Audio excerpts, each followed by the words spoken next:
All right, to this a suggestion via a channel member. The name of the video is a CNN, MSNBC begin to admit Trump is right about this. All right, let's see where this takes us, guys. I've made Washington, D.C. just an incredible place in literally 4 days. I have friends that say they're going out to dinner. Did you see what's happening with the restaurants? They're bursting. Yes, they're all closing and going bankrupt.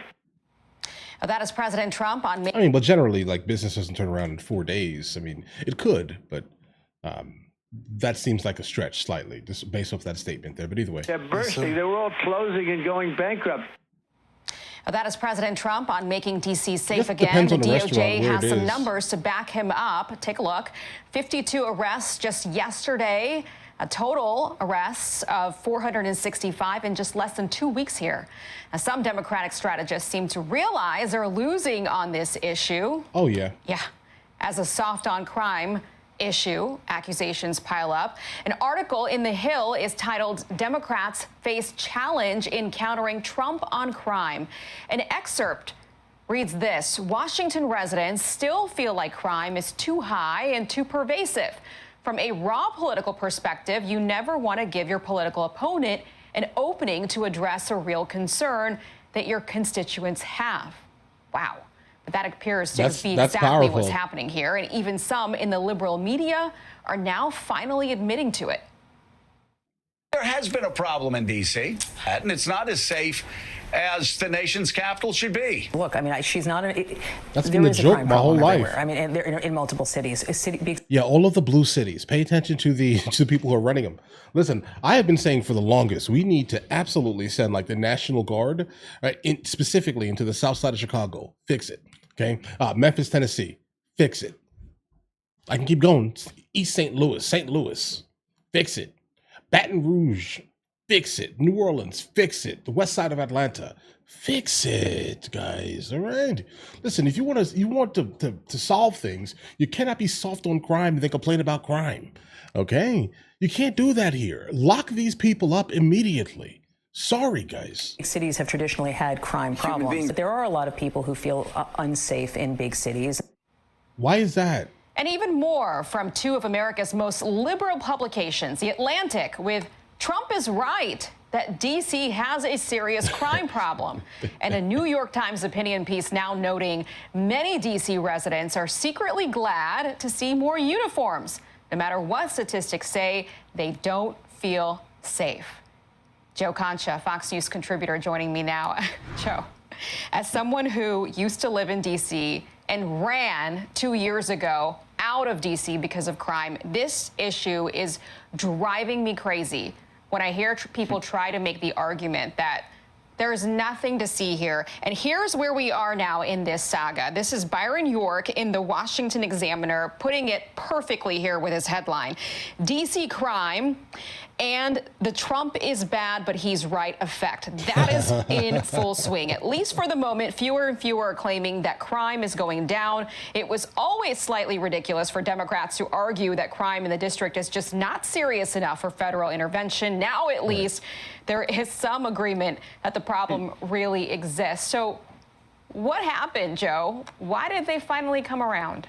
They had to. Well, it reminds me of what we saw during inflation during the Biden administration, Aisha, where first we were told it was transitory, then we were told it was the Putin price hike, and then finally when Democrats and those allies in the media admitted that, yeah, above 9% inflation is a bad thing, they also would make the argument at the same time that, well, Americans don't really understand about the economy, and they really don't understand how good they have it. In other words, you're not feeling what you're feeling, and you're not seeing what you're seeing on your bank statements, for example. Right. Don't believe your lying eyes. The same thing with crime in Washington, D.C. You live there. I lived near there years ago. It's always been a major problem where you do not want to go out after the sun goes down in most areas of that city. And now we're seeing that stat you shared was incredible. Hey, buddy, 465 arrests in 12 days. That's about 40 arrests per day that otherwise would not have happened. Overall, the numbers are the numbers. 9 in 10 D.C. residents, Aisha, say that crime is a serious problem in the district. So when Democrats try to downplay the these feelings and tell people that things are only getting much better, it's insulting to everyone's collective intelligence. Yeah, guys, this is why they're going to keep losing, unfortunately, here, guys, right?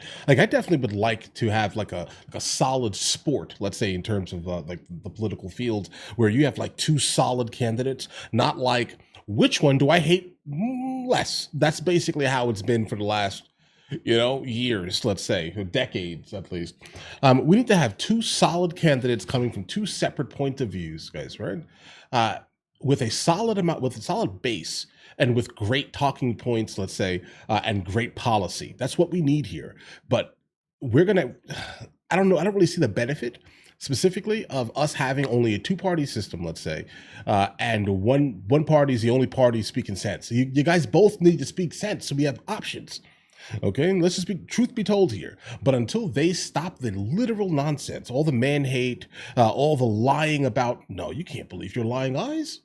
You can't believe that's that. Once they can get rid of that, then I think that they can kind of make a comeback at least, right? Because I do not want the concept of like any type of authoritarian, like dictatorial type of scenario that generally, if it's a one-party system, guys, I mean, it's just a one-party system.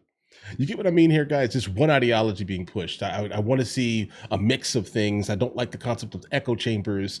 None of these things, okay? So we definitely need to fix the Democrat Party, I would say, and we'll fix America.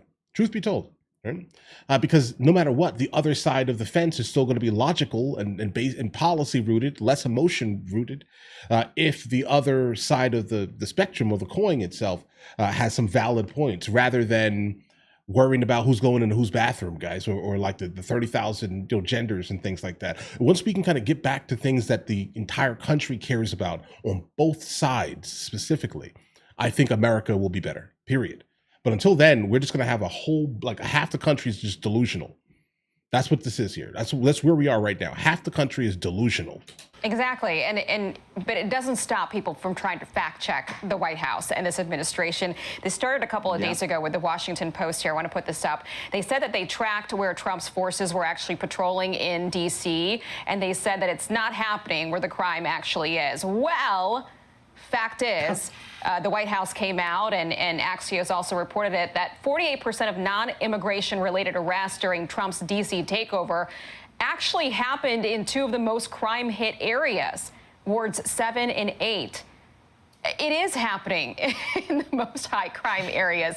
I mean, what is the obsession with trying to find some numbers here and there and trying to prove your point when, like you said, everyone that lives here either knows someone that has gone through it or feels like it's not safe?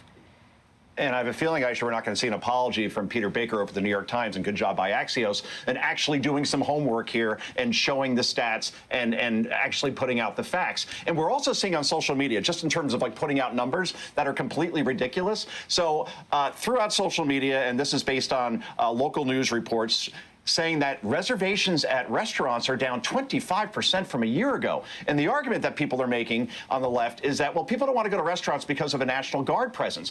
The only problem is that reservations are down from a year ago last week because in 2024, it was D.C. Restaurant Week during that week. It happens every year, whether you're in Washington, New York City, Hoboken, New Jersey. More people eat out during that week than any other week during the year. So, yeah, you're going to get a spike in reservations. And if you compare it to a year ago, you're going to see a drop. I guarantee you, because you know this, Aisha, you're a social butterfly. It's DC Restaurant Week this week in 2025, and you're going to see a big jump in reservations. I want to see the follow-up reports now showing that, wow, reservations are up 25% than they were a year ago. Okay, guys, yeah, that's kind of what I was pointing out in the first 30 seconds. I was just like, guys, hold on. Like, there has to be some other factor here. And I'm glad that he's actually pointing out the factor, but in fact, that kind of contradicts the prompt earlier, because again, there was like extraordinary circumstances why it was up 25% in the first place. So we can't look at those as that. Hold on, wait. We can't look at that as a metric, if that makes any sense here, guys. We can't use that.